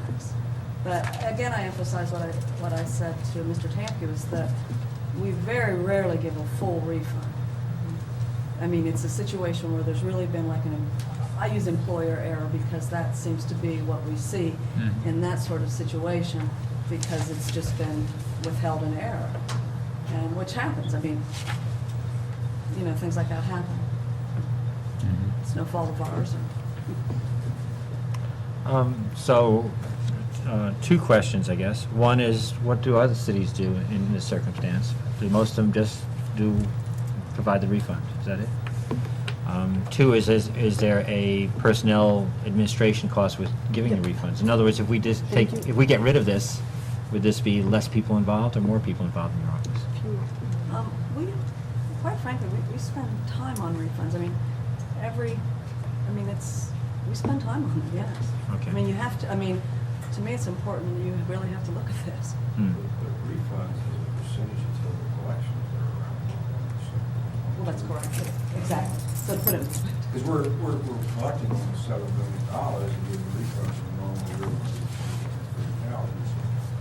$30,000. 1% is $70,000. Okay. I just need to get a feel for it. And maybe this is close to what Paul was asking, but I should also point out that the reason, I appreciate the effort that was put into this, because when this originally came to me, we had a discussion about these ideas, and one of the things that I asked for was for them to provide some estimates of what the effect would be of doing these things. And so I understand that that's not easy. Those are not easy numbers to come by in some situations, and you're also relying on estimates, so I appreciate it. Right. Appreciate that. The items that you're circled, the 4 items, can you do them, I mean, if we were to do that, can you do it with the same staff? Do you need more people? Do you need different types of people? November 5th. Two, Two, You know, 2, 3, 4, 5, Five. what's the staffing effect or the cost effect of doing those things? Because that's going to play These into the are- discussion. 2, 3, and 4 are pretty easily done. Okay. Within We the cir- already, well, that's, 2 and 3 we already do, we just want to change the Yeah. amounts and cutoffs. But the right. verification, I mean, I'm just trying to see, there's no extra Right. staff needed to Exactly. verify or any of that stuff. Okay. Number 5, would probably be a little bit, but yeah. I don't expect you to come up with a number, I just wanted Right. you to think about that. Because Well, we need it's to a good deal in net point. revenue, not We're just already busy. gross revenue. We need to talk about what we're going to, at the end of the day, what we're going to have net to the bottom line, as opposed to, I mean, if it's costing us $3 to collect 2, we probably want to stop doing that. Right. That's a good point, but I think we feel like our office could handle those, but, Okay. you know, who knows when we get involved. We know the mandatory filing would involve more paperwork. Very much so. Other questions then? Please, Carol. My question is back to number 2. What I was thinking is that it depends whether more people, would owe, or more people would get refunds. Or does it balance out, and therefore does it make a huge difference? My personal opinion is that it wouldn't be a huge difference at all, because, I mean, if it's under $5, if someone knows it's under $5, then we don't have to really process it. So that Right. saves us time right there. And the same with the refund amount. If it's, any refund under $5, you don't have to process, so that also saves So you you're saying that manpower. would save you time? Correct, correct. But the actual collection difference would be just negligible? I think so. Okay. Could you clarify why it would save time if everybody had to file? Well, because you wouldn't have, like, let's say, for instance, now, we get a refund, a return is filed for a refund for $2. We have to go through our procedures of our refund procedures. And our refund procedures sometimes can take a while, just depending on the situation. I mean, it's just, I can't even put a time, time limit on each one. It's just time consuming. You wouldn't even have to deal with it. So we're talking about the $5 one? Right. Right, correct. Increasing Which that. would be about, and that would be how much a difference in income? No, I think it would balance out, quite frankly. $50? About $50? 50. No, I mean $50 for a person to get that level of refund. Wouldn't that be 50? 10? Oh, I see what you mean. Instead of saying 5, you want to say 50? Yeah, well, I mean, just, Yeah. well, how much difference there would be. It's not likely somebody's gonna have that, is it? I wish we could just simplify and just collect the percentage without all that folderol. I mean, the whole tax thing is so complex. They just like to make it more complex. Other questions about these items that are on the list? Because I think, Cindy, did you want to talk a little more about these handouts? Yeah, basically, the reason that I gave you all the handouts was to back up the items on this list, like the city income tax ordinance and also the Ohio Revised Code, where we talk about, people performing work inside the city. That was more or less backing up how we felt about number 7, that I really didn't, as much refunds as, the amount of refunds we give is large, but that item, I really didn't want to touch because of that. And if anything like that was ever looked at, I'd certainly want to look into legal counsel, because other cities don't do that, and it just was something I just wanted to stay away from, and that's why I passed those out. The other item about the Ohio Revised Code, just the single sheet, it's just more or less emphasizing that per Ohio Revised Code about the net operating loss, and also number 4 about the business loss, that this was something that, that was so stated in the Ohio Revised Code that, there would be no, to me, there's no problem. And also other cities are also doing this too. But it's just more or less, background to that go with these items, but that's basically it, just a few highlighted items. Thanks. Did you have a comment about the unnumbered item, where seems to be a comment about penalties and interests and some... We had actually talked about this recently, but I'll let Cindy go ahead and give you her opinion. I don't know if she's had any more input from anybody. Yeah, I've just had the input from this one accountant. One person, okay.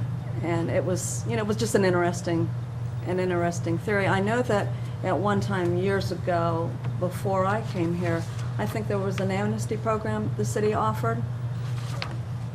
Yeah, I don't know, I mean, Mary Jane Alexander did, didn't she, Rick? She's not listening. and I think that there wasn't any response. So, Oh, yeah, so. oh, really? Okay, So that, the response was real minimal. all right. Like, the first item, under 18, like, I think you should leave that alone. I mean, as a goodwill measure, quite frankly. I mean, these kids out working, Oh, 16-year, anyone Yeah. under the age of 18 who's working and has their city tax withheld, Yeah. give it back to them. So your recommendation is... Not to do number one, I'm Remains sorry. that Yeah, just we remains that. ought to consider items 2, 3, 4, and 5. That, And possibly 6 and 7, that's up to you, but. Well, but what is your recommendation? Is it 2, 3, 4, and 5, or is it 2, 3, 4, 5, 6, and 7? My recommendation is 2 through 5, Thank you. this year. Okay. Spoken like a true office holder. Okay. Other questions for them about these, or any of these other items? Thanks for all this information here. What are the penalties that you're talking about? That last thing there, when they say that they're assessment insult not too high, what is it? Last, a couple years ago, we increased our penalty from $25 a year to $50 a year. Okay.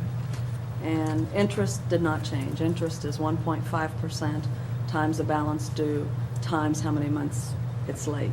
Okay. Your payment is late. I personally Okay. don't think they're too high. Okay, just But that's my wanted- personal opinion. I didn't know, that's what I said. No, that's Okay. fine. Thanks.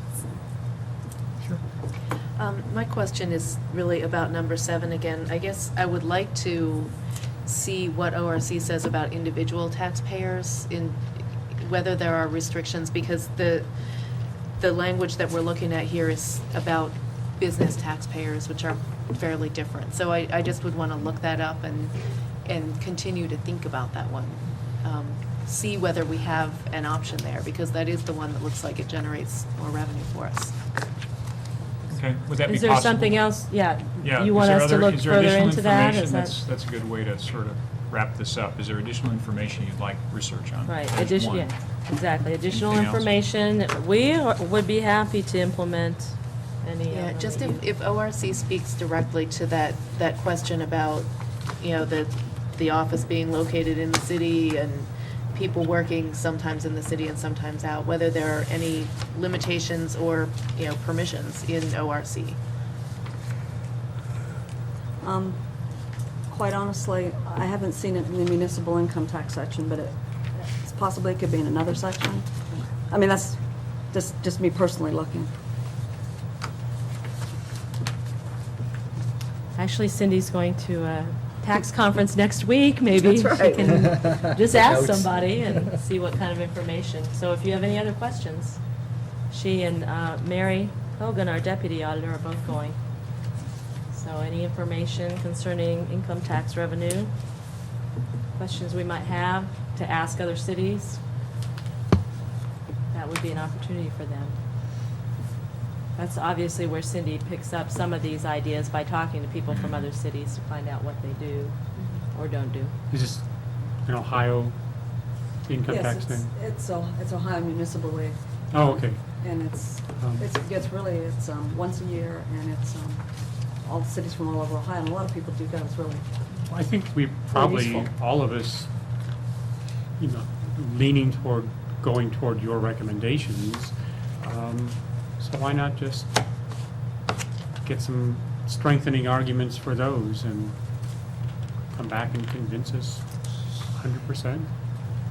sounds good. I guess what I'd like to do is let this simmer for a little while and then the additional questions answered, and then we'll see this on a subsequent agenda with a plan to put forth what we believe we need to put forth for ordinance. Plus, I guess I'd like to have a chance to hear from some other taxpayers. I mean, I sort Well, of... my hope is I wanna that tread- by I'm gonna talking be ca- about I this- guess I'd like to be deliberate and thoughtful when we start proposing changes to the tax system. I want to give people ample opportunity to come in and talk to us if they have something to talk to us about.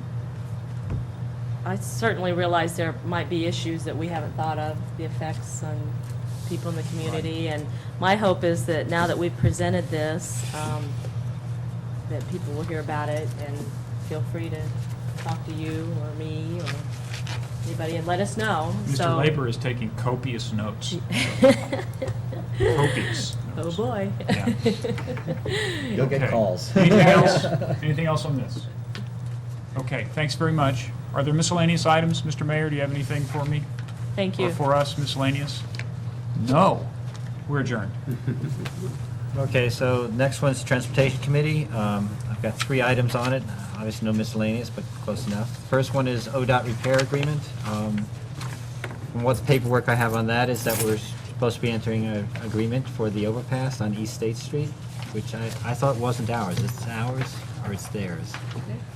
It's theirs? Their highway, what happens is that portion of the highway that's within the municipal corporation, it's not an interstate or limited access, you're supposed to pay a percentage of the work. Since this is a limited access, we pay 0%.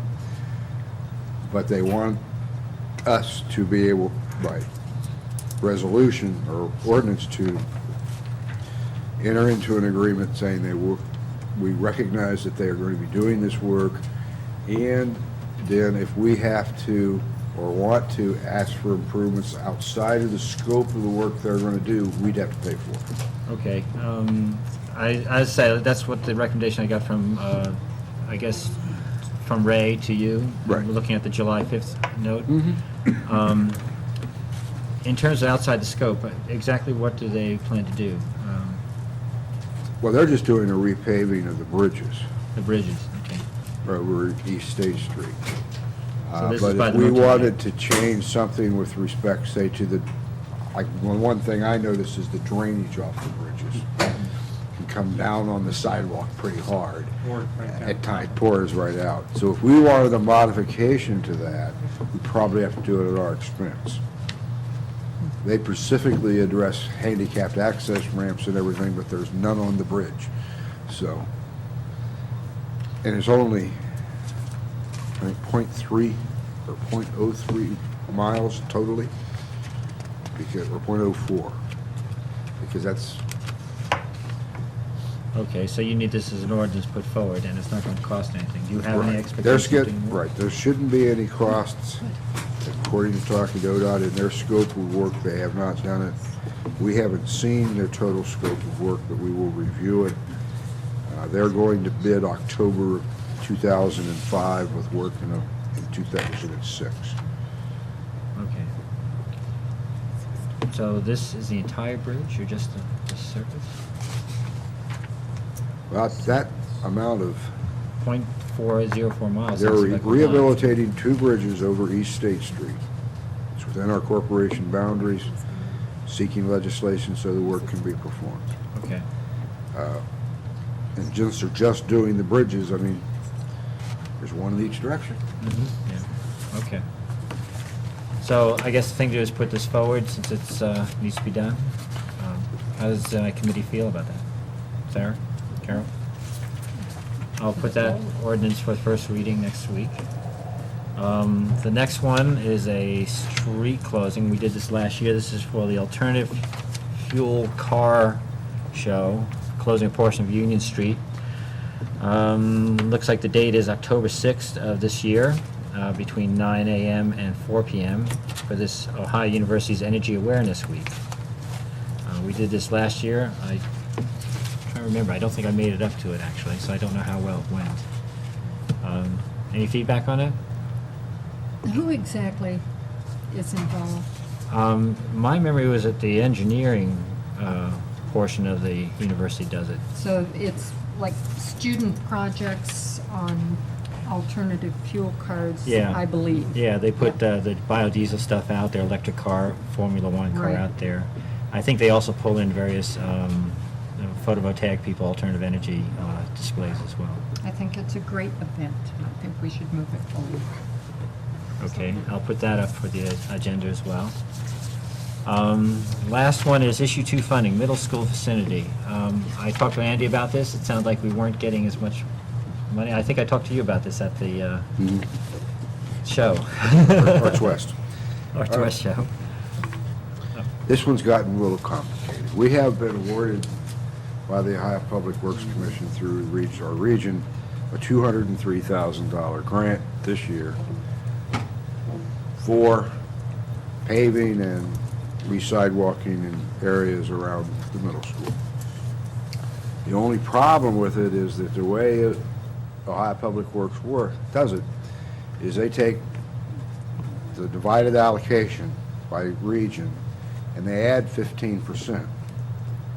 And that's what they award. And they add the 15% because historically, that's what grants have come in under, because they look at it as not the dollar amount, but what's the percentage? Local and issue 2 money. So whatever, everything that comes in under bid then gets a portion for that percentage is returned to the state. And then they allocate it out this 15%.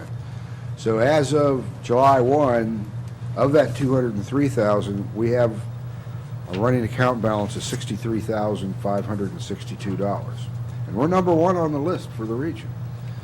The ones below us have an account balance of 0 right now. He told me today in our conversation that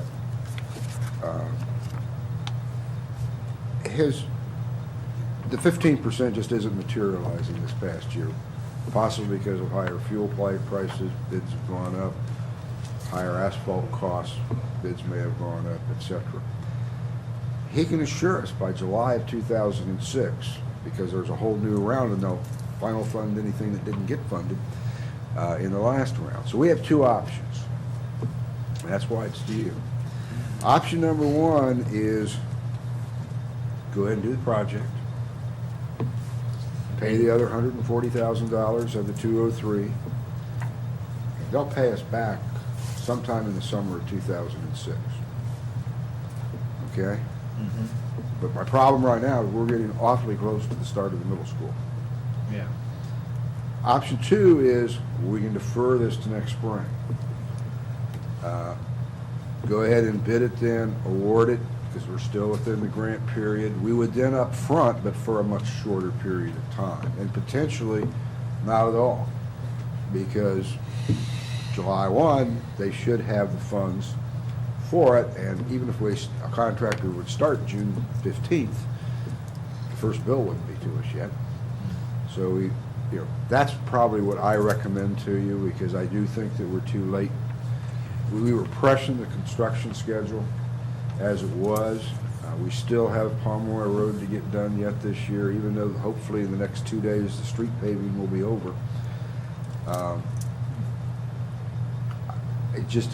inclined not to advance the state to $140,000 and have a project that's going to, I think, disrupt the middle school when we have the alternative. Because the reason we were going that way was because we couldn't award any bids until after July 1. Mm-hmm. And that just pushes everything back. And it also gets us out of sync. It also brings the other thing, and the staff person at Public Works and I talked about this, is if we're going to put in and get awarded another issue 2 for this coming year, there would be the potential we could bid as an A and a B, with B, i.e. the new one, to be awarded after July 1, when the new monies become available. And of course, my temptation, because we hit the street rehab a little harder because of the problems we had on Coventry, is to take the next 10 or so projects that were on last year's conditional rating that Andy had, We know they're not going to get any better. They're probably going to be worse condition rating. Put those together. Go after even a 50-50 grant or so we get extra points because we're going to lose some because of it's not near an educational facility, or it might not all be collector roads, et cetera. And try to get an extra $100,000 to $150,000 that way. I mean, if they turn us down, okay, we'll know about it in November, and we can do our planning accordingly. So I probably need, if we don't have one, an ordinance to let me apply for an issue 2 grant. Now that, usually we just run through in September, but we have to run it through quick with extra readings. We might start that next week if you want it. We already have in place on this one all of the engineering, that $45,000 that was approved by council earlier in the year. That's all local money anyway. We'll count toward it. We leave that as it is, and then probably early next year do the ordinance for this, because otherwise we'd have to, the auditor would have to certify funds as being available in 2005 for us to, Using it to and that's they don't like to do. Or we could appropriate it all at the beginning of next year and anticipate it, and then run the ordinance through January, February of Okay, next so year. it of sounds next like what council. I'm hearing is that. That's my recommendation. Okay, wait a second. Yeah. Going back to 2 options, one is we either spend 160 up, 140,000 up front, or, just to get it done as fast as possible, which you sound like, you're making it sound like the timetable's not doable at this point. Well, we can get it done, Okay. but school will be in session for Yeah. most of the weeks that we're getting it done. Okay, if we defer to next spring, you talked about having to put up less money up front if we just hold off. And in other words, if we don't do anything, we really don't have to do anything right now for an ordinance. No, you don't. Okay. I mean, it's really a policy-making decision as to the Yes. timing of when you're doing it. So I just bring you the options Okay. and I'll usually give you a recommendation. You hear the options? Any input? Option number 2.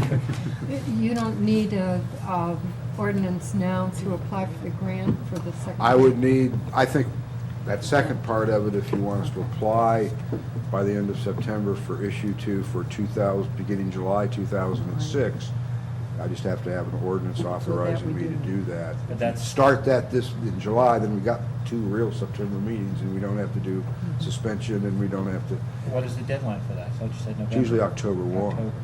So you have to submit them by usually the 1st of October. They then start to review them by staff, then it comes back to a county committee, county ranks them, goes back into the region. Usually you'll know then after your county ranking, where did you stand within the county and where was everything else. So usually you have a good indication before the end of mid-November or so where you are. Okay, so the discussion really is issue 2 monies for 2006 or July 2006. New application. New application, okay. So it sounds like option 2, and put an application in for the next round. Is that what I'm hearing? Okay, Okay? sounds like that will do that. Anything else? I don't have a miscellaneous there, but I assume there could be one. Nothing? Okay, city services, I guess. Is that you, Nancy? I put city services on with the idea that maybe there'd be something on Columbus Road, I believe, where there isn't anything. Just hoping something would come forward. I don't need anything, but, Okay. Hey, Nancy? yeah. Is it okay if I say something about the plan? The comprehensive Oh, plan? yes, by all means. Okay. We received the draft of the plan that, from the consultant. The timeline is roughly this. The steering committee completed its work, I believe, towards the end of the year. And then subsequent to that, there was a member of the steering committee that had some editorial changes to add to the draft. Sometime in May, those were presented to the consultant. And then probably last week in the mail, we received the revisions of the draft. I've asked the clerk to make copies of those available to the members of the Planning Commission and members of council, and I've asked the clerk to also take the PDF files and have the folks in the government channel make those available on the web, so we would have the most up-to-date copy of those items available. We also will have the capability, we don't have it today, but we will have the capability to reproduce CDs. So if someone wanted to have it in a CD format as opposed to the hard copy, that would be available. So that's sort of where that is. I think Debbie sent an email today asking members of council the medium that they preferred to have it in. There is a copy in the back. The consultant also created a draft of a brochure-style handout that summarizes the steps that have been taken with the comprehensive plan up to now. That mock-up is also back there. I took a look at it. I thought it was a pretty nice summary for those who don't want to wade through the 200 pages. At this point, I guess it's appropriate to say that the Planning Commission now has the document. They've essentially had control of the document essentially since the first of the year, so I'm appreciative of the fact that it's now going to move along. My expectation, I think, and our collective expectations of the Planning Commission is that they'll take a thoughtful look at the document and have their public hearings, which is their statutory obligation, I believe, and also then come back to us with a set of, not just a laundry list of problems, but also some recommendations for how those problems may be resolved. And with that, I think that's the update on what's going on with the plan. I hope the public record would reflect that. Thanks. Well, one other piece of just next for future reference, Debbie finished the landlord occupant compliance, and I have no desire to wade through it tonight. And It looks so, cool, though. Yeah, it looks very good, and it's going to be on the web if we ever get to that point. So I'm going to ask her to send one to Steve. I've given one to the mayor. And then at some future point, not too distant future, it's not going to be another year, we're going to talk about this. Maybe I should send one to, do you want to send one to Jim Cody? Send one to Jim Hintz, too. Jim Hintz, Jim Cody, Steve. Yeah. The mayor has one. Anyone else? Neighborhood associations, Neighborhood associations? Yeah. good Okay. idea. student senate. That's a good one. Thank you. City, county, the new commissioners, I think that those commissioners will have turned over now, or have they elected? When do they elect them? Do they come back in the fall and elect the commissioners to the different areas? Student Senate Commission? Yeah, yeah. in the fall, I think. In the fall, so we know who the president, we know the execs, but we don't know the commissioners. Okay. And then Good idea. our intention would be to have it online and downloadable for those people that are computer types. So Steve Pearson, Jim Hintz. Do you think judiciary should look at it, too, or would they go through Jim for that? Probably end up hurting. Should the Dina Baker Center get one? Larry, Yeah, I mean, Student the Senate? mayor may want to, the mayor and the president talk from time to time, that there may be interest at that level. I don't know. Okay. Civic students- responsibility group met again. Mhm. It All may- right. He may, yeah. Okay, we'll do that, and we'll talk about it at some point in the future. Any others? Yeah, yeah. We're done? We're done. Cody, we're done. I'm We're done. I'm tired.